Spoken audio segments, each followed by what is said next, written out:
आपके विचार भी लेंगे। बीरेन जी आ गए हैं, आपके मित्र। बीरेन जी, स्वागत आपका। आज तो आज़ादी मिल गई गुलाम नबी जी को।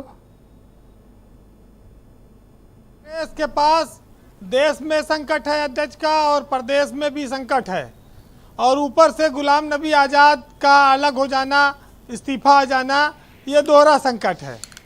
विश्वसनीयता का संकट है और बड़े नेताओं के चेहरों का भी। ये बात जरूर है कि जिस दिन गुलाम नबी आज़ाद रिटायर हो रहे थे और लोगों ने देखा और सुना, प्रधानमंत्री ने जब उनकी तारीफ की, नरेंद्र मोदी ने, और वो रोने लगे सदन में, तब ये माना गया कि अब गुलाम आज़ाद होना चाहते हैं कांग्रेस से। लेकिन उसके बाद भी काफ़ी वक्त लगा और वो अब जाकर कांग्रेस उन्होंने छोड़ी है। वो आज ये बात लोग जान पाए कि गुलाम नबी आज़ाद को राजनीति में लाने वाले संजय गांधी थे, और उन्होंने 40 साल से ज़्यादा कांग्रेस की राजनीति में वो सक्रिय रहे। 4 प्रधानमंत्रियों ने उनको, कांग्रेसियों ने अपने मंत्रिमंडल में रखा, और पार्टी में भी बहुत बड़े बड़े पदों पर वो रहे। अब उनका जाना, G23 जो बना हुआ है, वो तो कांग्रेस में विरोध का एक खेमा है, वो मजबूत हो गया। लेकिन आज कुछ लोग ये भी सवाल कर रहे थे कि G23 ये खाली कांग्रेस के खिलाफ बोलता है, सरकार के खिलाफ ये कभी नहीं बोलता, ये बीजेपी के खिलाफ भी नहीं बोलता। और दूसरी बात ये कि गुलाम नबी आज़ाद का कांग्रेस छोड़ना, बीजेपी के को इसका दोष देने की क्या ज़रूरत है।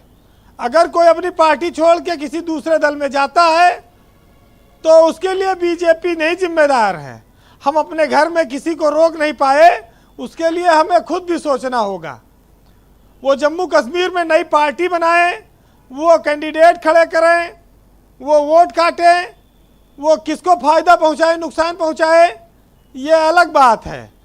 इस पर लोग आने वाले समय में विश्लेषण करेंगे।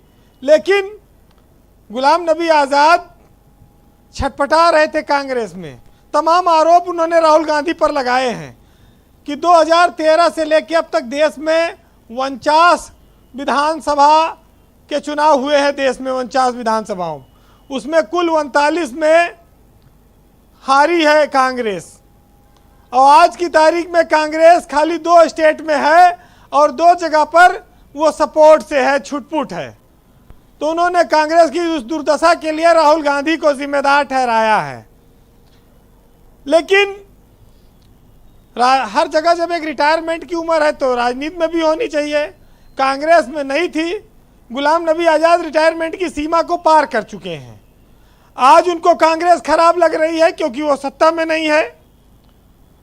लेकिन एक बात ये भी है कि पुराने अगर जाएंगे नहीं तो नए आएंगे कैसे।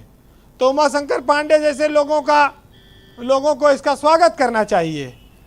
और देखिए, जो आदमी ये जानता है कि कांग्रेस समाप्त हो रही है और बीजेपी का लक्ष्य है कि देश में कांग्रेस को समाप्त कर दो, और कांग्रेस को ऐसा समाप्त कर दो कि राष्ट्रीय स्तर पर उसको कोई चुनौती देने वाला ना हो, जिससे कि वो 30-40 साल तक लगातार निष्कंटक राज करे, तो ऐसे गुलाम नबी जैसे लोग टूटते रहेंगे वक्त के हिसाब से।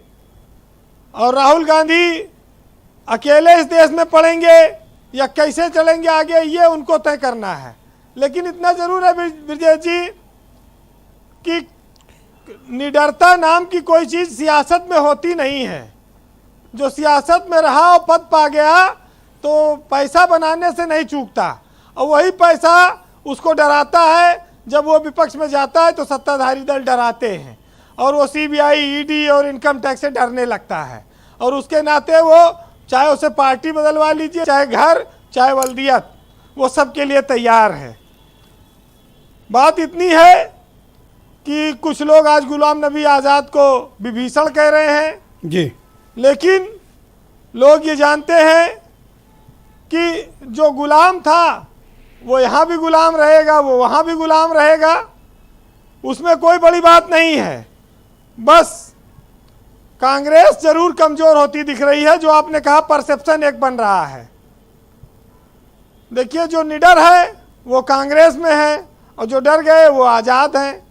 तो आज़ादी का दिन तो है, लेकिन कांग्रेस के दुर्दिन चल रहे हैं वैसे भी देश में। कांग्रेस तमाम कुछ गिने चुने नेता, गिने चुने चेहरे रह गए। अगर आप छत्तीसगढ़ और राजस्थान को छोड़ दीजिए तो देश में कांग्रेस की स्थिति क्या है? संगठन के स्तर पर वो बीजेपी से बहुत पीछे हैं। अगर उनके नेता टूट टूट कर जा रहे हैं तो वो कितना दिन इंतजार करें? 10 साल होने जा रहा है, सरकार नहीं आएगी, आगे 5 साल नहीं आएगी, तो एक पीढ़ी 15 साल में बदल जाती है। उनकी अपनी मजबूरियां भी हैं और उम्र चली जाएगी तो क्या करेंगे? बहरहाल कंक्लूड कर बीरेन जी। एक साहित्यकार ने लिखा है कि न पूछ मेरे सब्र की इंतहा कहाँ तक है, और तू सितम कर ले तेरी हसरत जहाँ तक है। और वफा की उम्मीद जिन्हें होगी उन्हें होगी, हमें तो देखना है कि तू बेवफा कहाँ तक है। और मजा चख लेने दो उसको भी गैर की महफिल का, जो इतना चाहने के बाद भी मेरा न हुआ वो किसी और का क्या होगा। बहुत शुक्रिया आपका बीरेन जी, बहुत बहुत धन्यवाद। उमा